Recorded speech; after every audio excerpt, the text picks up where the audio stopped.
Everyone, this is me Sakiya here. मैं आपके लिए लेकर आई हूँ एक और रीडिंग जो कि होगी उन लोगों के लिए जो राइट नाउ नो कॉन्टैक्ट की सिचुएशन में है और जानना चाहते हैं कि क्या आपका पर्सन खुद से आपके पास वापस आ जाएगा, हाँ या ना। तो ये रीडिंग देख सकते हो। इस रीडिंग में हम पर्सन की करंट फीलिंग्स भी आपको लेकर जानने की कोशिश करेंगे कि नो कॉन्टैक्ट में वो क्या फील करते हैं आपकी तरफ। तो स्टे ट्यून। और रीडिंग शुरू करने से पहले रिमाइंड करवा दूं कि ये एक जनरल रीडिंग है, सबके साथ मैच कर भी सकती है और नहीं भी।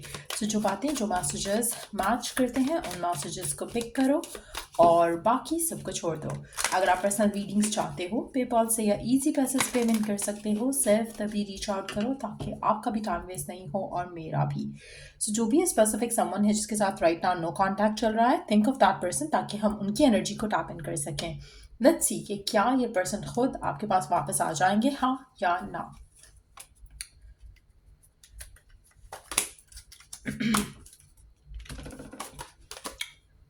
Choose a new direction, let go,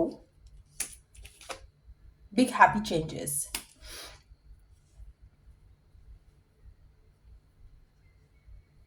Okay, let's see क्या ये पर्सन वापस आ जाएंगे आपके पास। Will they come back to you? क्या वो वापस आएंगे आपके पास?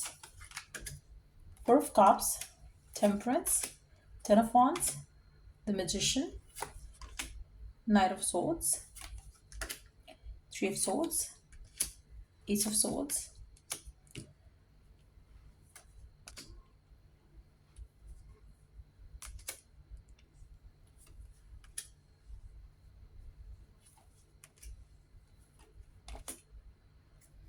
आप में से मेजॉरिटी लोगों के लिए मुझे लगता है कि जो पर्सन है आपके मन में जिसके लिए भी आप ये रीडिंग देख रहे हो,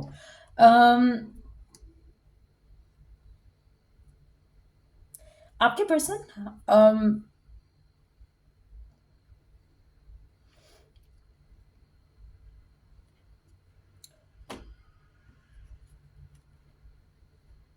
ऐसा लग नहीं रहा कि आपको चूज करने वाले हैं। ऐसा लग रहा है कि वो एक नई डायरेक्शन चूज कर रहे हैं राइट नाउ, एक नया पर्सन चूज कर रहे हैं राइट नाउ। आप इस पर्सन को लेकर अपने आप को होल्ड बैक नहीं करो, अपनी लव लाइफ को होल्ड बैक नहीं करो। आपको चाहिए कि आप अपनी नई डायरेक्शन चूज करो और उस डायरेक्शन में चल पड़ो, क्योंकि ये जो पर्सन है जिसके साथ आप करंटली डील कर रहे हो नो कॉन्टैक्ट की सिचुएशन में, ये पर्सन इनडिसाइसिव था, आपको लेकर अनश्योर था और आगे भी अनश्योर ही रहेगा। आप में से मेजॉरिटी लोगों के लिए मुझे लगता है कि आपका मूव ऑन करना, मूव फॉरवर्ड करना आपकी ज़िंदगी में बहुत ज़्यादा ब्लेसिंग्स लेकर आ सकता है। आपकी ज़िंदगी में हैप्पी पॉजिटिव चेंजेस आ सकते हैं अगर आप इस पर्सन को लेट गो करते हुए आप अपनी ज़िंदगी में आगे मूव करना चूज़ करो। ये पर्सन और इस पर्सन के लिए स्टक करना अपने आप को और इस इंसान के ऊपर होल्ड बैक करना, होल्ड ऑन करना और अपने आप को मूव ऑन करने से होल्ड बैक करना, वो आपके लिए सही नहीं है। आप जो अपनी लव लाइफ में डिज़ायर करते हो वो आपको वैसे भी ये पर्सन नहीं ऑफर कर सकेगा। तो इट्स बेटर कि आप भी अपनी ज़िंदगी में आगे बढ़ो। इस इंसान का वेट करना चूज़ नहीं करो बल्कि अपनी ज़िंदगी में आगे बढ़ना चूज़ करो। आप में से मेजॉरिटी लोगों के लिए जब मैंने ये कार्ड पुल आउट किया, I could pick up that energy कि ये दो cards, choose a new direction and let go. जब आप लेट गो करोगे, नई डायरेक्शन चूज करोगे, तो आपकी जिंदगी में हैप्पी पॉजिटिव चेंजेस आ जाएंगे। बहुत कम लोगों के लिए आई फेल्ट कि जब आप इस इंसान को छोड़ते हो, अपने माइंड से निकालते हो, अपने दिल से निकालते हो, तो शायद ये पर्सन आपके पास वापस आ जाए। लेकिन जब हमने ये कार्ड्स पुल आउट किए और उसके बाद आई पुल्ड आउट ये सेकेंड रो भी, तो इट फेल्ट लाइक कि पर्सन तब तक आपके पास वापस नहीं आएगा जब तक आप अपनी जिंदगी में आगे नहीं बढ़ रहे हो। लेकिन इज इट वर्थ कि आप इस इंसान को दोबारा चांस दो? The answer is a big no, क्योंकि आपकी जिंदगी में जो हैप्पी बिग चेंजेस आ रहे हैं वो किसी और पर्सन के साथ आ रहे हैं। So there is no point कि आप अपने आप को इंडिसाइसिव करो, अनश्योर करो उस पर्सन को लेकर। आपको अपनी जिंदगी में उस पर्सन के साथ अपने आप को मूव ऑन करना चाहिए। एज अ हेल्दी रिलेशनशिप आपको उस रिलेशनशिप को फोकस करना चाहिए। पास का पर्सन अगर बाद में आता है, जब आप अपने सर से इसका भूत उतार देते हो और अगर ये वापस भी आता है, तो आपको एक क्लैरिटी होनी चाहिए कि आपको इस इंसान को चांस नहीं देना है, आपको इस इंसान को ट्रस्ट नहीं करना है, क्योंकि ये पर्सन है जो आपकी तरफ एक्शन लेगा, ये स्टिल रेडी नहीं होगा। आपको चाहिए कि जो भी पर्सन है जिसके साथ आप डील कर रहे हो, जिसको भी इसने आपके ऊपर चूज़ किया, चाहे वो करियर है, चाहे वो एक और रिलेशनशिप है, चाहे वो फैमिली है, जिसकी वजह से भी आप दोनों का रिलेशनशिप ख़त्म हुआ है, जिन रीजंस की वजह से भी ख़त्म हुआ है, जहाँ पर उसने आपको छोड़ना चूज़ किया over leaving the other thing, तो आपको इस इंसान से अपनी ज़िंदगी को फ्री कर लेना चाहिए और अपनी ज़िंदगी में आगे बढ़ना चाहिए। आप क्रॉस रोड पे आने वाले हो, बहुत जल्दी आपकी ज़िंदगी में कोई ऐसी सिचुएशन डेवलप होगी जहाँ पर आप एक क्रॉस रोड पे होगे। हो सकता है कोई प्रपोजल आ जाए आपके लिए, हो सकता है कि कोई नया पर्सन आपकी लाइफ में एंटर हो जाए, लेकिन आप बहुत जल्द एक क्रॉस रोड पे होगे। उसके बाद आप चूज एंड डिसाइड करोगे कि आपको अपनी लव लाइफ में क्या करना है। तब चांसेस हैं कि ये पर्सन आपकी ज़िंदगी में दोबारा री एंटर हो, लेकिन क्या ये पर्सन एक ऐसा कनेक्शन आपको ऑफर कर सकेगा जो आप चाहते हो?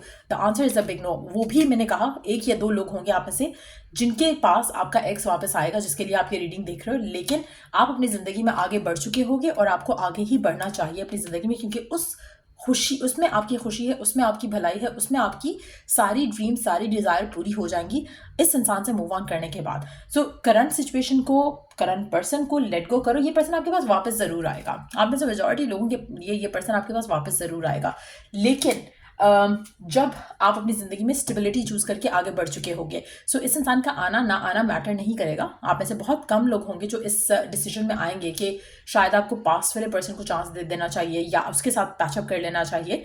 मुझे नहीं लगता कि आप अनहैप्पी हो के अपने नए रिलेशनशिप में या डिससेटिस्फाइड हो कि आपको इसको चांस देना पड़े।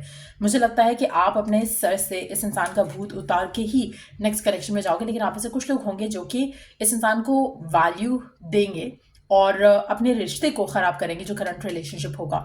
लेकिन ये आपके लिए सही नहीं है, क्योंकि ये पर्सन जो है ये रिलायबल नहीं रहेगा, ये रिलायबल नहीं था, ना है, ना होगा। सो डेफिनेटली मुझे लगता है कि आप में से मेजॉरिटी लोगों के लिए आप अपनी ज़िंदगी में आगे बढ़ोगे और करंटली ये पर्सन आपके बारे में सोच नहीं रहा है, ना ही ये आपके पास वापस आने का सोच रहा है। Allow this person, this relationship कि ये आपकी ज़िंदगी से कम्प्लीटली ख़त्म हो जाए। आपकी ज़िंदगी में एक बहुत ही पॉजिटिव रिलेशनशिप आते मैं देख रही हूँ, जब आप इस इंसान को अपने दिल दिमाग से निकालते हो तब आपकी ज़िंदगी में ये पर्सन खुद भी आएगा। लेकिन आप में से मेजॉरिटी लोगों को इस इंसान के साथ कोई ताल्लुक वास्ता नहीं रखना होगा। You would be walking away from this person. Majority लोगों के लिए आप नया चैप्टर स्टार्ट करोगे, एक नया बिगिनिंग होगा जो कि आपके लिए, आपके मेंटल इमोशनल पीस के लिए बहुत अच्छा होगा। सो दैट्स व्हाट आई सी कि होने वाला है आपके इस रिलेशनशिप के सिनेरियो में, जहाँ पे नो कांटेक्ट में हो किसी स्पेसिफिक समवन के साथ। और लेट्स सी पर्सन के मैसेजेस देख लेते हैं थोड़े से। क्या कहना चाहता है आपका पर्सन आपको गिवन सर्कमस्टांसेस में? क्या कहना चाहता है आपका पर्सन आपको? क्या कहना चाहता है ये पर्सन आपको? क्या है इसके मन में करंट सिचुएशन को देखते हुए? क्या सोचता है, क्या फील करता है, क्या कहना चाहता है ये पर्सन आपसे?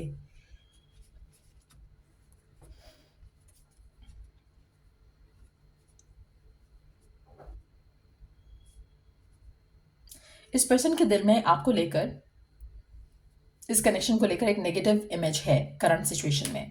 चाहे वो इसलिए है कि एक सेल्फ क्रिएटेड इमेज है इसके माइंड में इस कनेक्शन को लेकर राइट नाउ। या तो फैमिली नहीं मानेगी, या फिर आप जो हो आपका और इसका बन नहीं सकेगा रिलेशनशिप दोबारा कभी भी।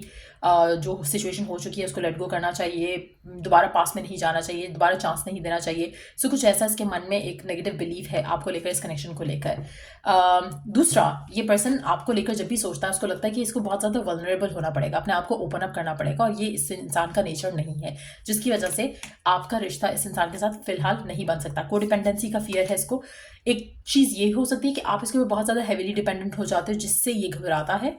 दूसरा ये भी हो सकता है कि उसको खुद भी ये फियर हो कि कहीं वो ऐसा ना हो जाए जहाँ पर वो आपके ऊपर इतना हैवीली डिपेंडेंट हो जाए कि उसके लिए आपसे आपके ना होने से उसकी लाइफ जो है वो टफ हो जाए। तो ये चीज़ें आपके पर्सन को आपसे दूर रखनी है, ये कहना चाहता है आपका पर्सन आपसे। आप ऐसे काफ़ी सारे लोगों के लिए मुझे लगता है कि आप किसी ऐसे पर्सन के साथ हो जो कि कमिटमेंट और जो अटैचमेंट होती है ना उससे भाग रहा है। या तो वो आपकी कमिटमेंट से डरता है, आपके प्यार से डरता है, शायद उसकी शिद्दत इतनी ज़्यादा है कि वो उसको टॉलरेट नहीं कर पाता, या उसको ओवरवेलमिंग लगता है वो प्यार, या फिर वो इस चीज़ से भागता है कि आप बहुत ज़्यादा हेविली डिपेंडेंट हो जाओगे उस इंसान के ऊपर, जो कि वो नहीं चाहता। शायद उसको फियर है कि रिलेशनशिप आगे वो चला नहीं पाएगा, तो आपका क्या बनेगा, ये भी फियर हो सकता है।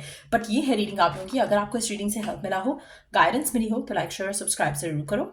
Till I do the next reading, आप लोगों के लिए टेक केयर। और अगर पर्सनलाइज्ड रीडिंग चाहिए तो रीच आउट कर सकते हो। Check the description box for further details. Take care, bye.